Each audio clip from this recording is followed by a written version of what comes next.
कृष्ण मित्रों, मैं प्रियंका स्वागत करती हूँ आपका जीवन और आध्यात्म में।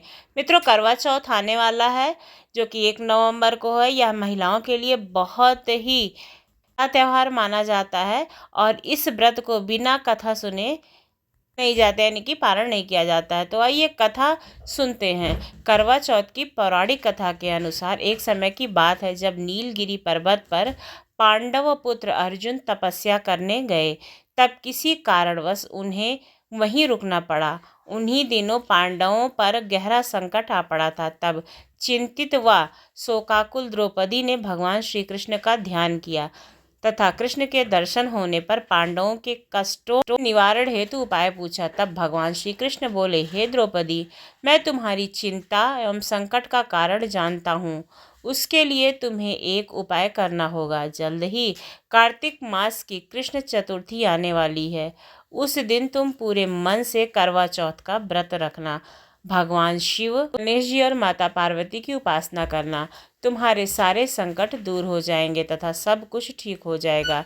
कृष्ण की आज्ञा का पालन करते हुए द्रौपदी ने वैसा ही किया और वो खाने पर करवा चौथ का व्रत करने लगी। तब उन्हें शीघ्र ही अपने पति के दर्शन हुए और उनकी सारी चिंताएं दूर हो गईं। माता पार्वती द्वारा भगवान शिव से पति की दीर्घायु एवं सुख संपत्ति की कामना की विधि पूछी। तब शिव ने करवा चौथ व्रत रखने की कथा सुनाई थी। करवा चौथ का व्रत करने के लिए श्री कृष्ण ने द्रौपदी को निम्न कथा का उल्लेख किया था। जानते हैं, पुराणों के अनुसार करवा नाम की एक पतिव्रता धोबन अपने पति के साथ तुंगभद्र नदी के किनारे स्थित गांव में रहती थी। उसका पति बूढ़ा और निर्बल था। एक दिन जब वह नदी के किनारे कपड़े धो रहा था, तभी अचानक एक मगरमच्छ वहां आया और धोबी के पैर अपने दांतों में दबाकर यमलोक की ओर ले जाने लगा। वृद्ध पति देखकर घबराया। जब उससे कुछ कहते नहीं बन रहा था तो वहां करवा करवा कहकर अपनी पत्नी को पुकारने लगा। पति की पुकार सुनकर धोबन वहां आ पहुंची। मगरमच्छ उसके पति को यमलोक पहुंचाने ही वाला था। तब करवा ने मगरमच्छ को कच्चे धागे से बांध दिया और मगरमच्छ को लेकर यमराज के द्वार पहुंची। उसने यमराज से अपने पति की रक्षा की गुहार लगाई और साथ ही यह भी कहा कि मगरमच्छ को उसके इस कार्य के लिए कठिन से कठिन दंड देने का आग्रह किया और बोली, हे मगरमच्छ ने मेरे पति के पैर पकड़ लिए हैं। आप मगरमच्छ को इस अपराध के लिए दंड स्वरूप नरक भेज दीजिए। करवा की पुकार सुनकर यमराज ने कहा, अभी मगर की आयु शेष है, मैं उसे अभी यमलोक नहीं भेज सकता हूँ। पर इस पर करवा ने कहा, अगर आपने मेरे पति को बचाने में मेरी सहायता नहीं की तो मैं आपको श्राप दे दूंगी और नष्ट कर दूंगी। करवा का साहस देखकर यमराज भी डर गए और मगर को यमपुरी भेज दिया। साथ ही करवा के पति को दीर्घायु होने का वरदान दिया। तब से कार्तिक कृष्ण की चतुर्थी को करवा चौथ का व्रत रखा जाने लगा है, जिसे इस आधुनिक युग में भी महिलाएं अपने पूरी भक्ति भाव के साथ करती हैं और भगवान से अपने पति की लंबी उम्र की कामना करती हैं। आइए एक और प्राचीन पारंपरिक कथा सुनते हैं। समय पहले की बात है। एक साहूकार के 7 पुत्र और एक पुत्री थी जिसका नाम था करवा। सभी 7 भाई अपनी बहन से बहुत ही प्यार लाड दुलार कहते थे। एक बार बहन ने अमरूद लाने के लिए कहा और 7 भाई दौड़ गए और वो बहुत सारा अमरूद उनके लिए ले आए।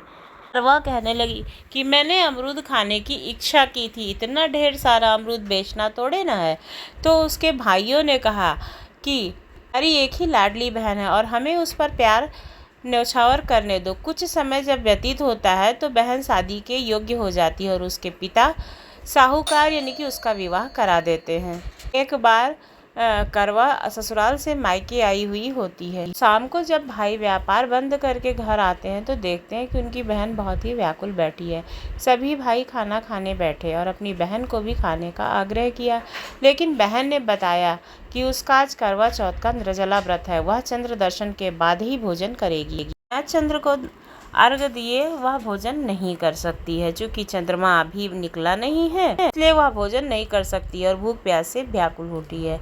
सबसे छोटे भाई को अपनी बहन की हालत देखी नहीं जाती है और वह दूर पीपल के पेड़ पर एक दीपक जलाकर चलनी की ओट में रख देता है। दूर से देखने पर वह ऐसा प्रतीत हो रहा था कि जैसे पृथ्वी का चांद उदित हो गया हो। इसके बाद भाई अपनी बहन को बताता है कि चांद निकल आया है, तुम उसके अर्घ दे करके भोजन कर सकती हो। बहन खुशी के मारे सीढ़ियों पर चढ़कर चांद को देखने लगती है, उसे अर्घ दर्शन करने के लिए तैयार होने लगती है और अपने भाभीियों से भी कहती है। तो उनकी भाभी कहती है कि ये तुम्हारा चांद है, मेरा चांद जब निकलेगा तो हम दर्शन कर लेंगे। लेकिन वह इतनी व्याकुल थी और उत्तेजित थी कि उसने जा करके चंद्रमा के दर्शन कर करके भोजन करने के लिए बैठ गई। और वह जैसे ही पहला निवाला अपने मुंह में डालती है तो उसे छींक आ जाती है, और जब दूसरा डालती है तो उसमें बाल निकल आता है, और जैसे ही वह तीसरा टुकड़ा मुंह में डालती है वैसे ही उसकी ससुराल से संदेश आ जाता है उसके पति की तबीयत बहुत ज़्यादा ख़राब है। और जब वह